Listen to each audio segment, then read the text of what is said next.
જૂનાગઢ ગિરનાર અંબાજી મંદિરના મહંત તનસુખગીરીના દેહ વિલય બાદ મહંતની ગાદી મુદ્દે સાધુ સંતોમાં વિવાદનો જન્મ થયો હતો અને એક પછી એક નવા વિવાદો શરૂ થતા મામલો પોલીસ મથક સુધી પહોંચ્યો હતો.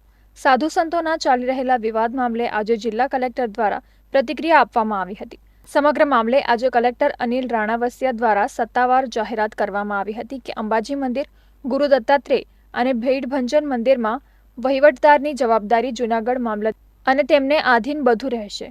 જ્યાં સુધી આગામી દિવસોમાં આ મંદિરમાં મહંતના નવા નામની જાહેરાત ન કરાય ત્યાં સુધી સમગ્ર મંદિરના વહીવટની જવાબદારી જૂનાગઢ મામલતદારની રહેશે. વધુમાં ભાવનાથના મહંત હરિગીરીની સામે જે આક્ષેપ થયા છે તેની તપાસ શરૂ કરી દેવામાં આવી હોવાનું પણ તેઓએ જણાવ્યું હતું.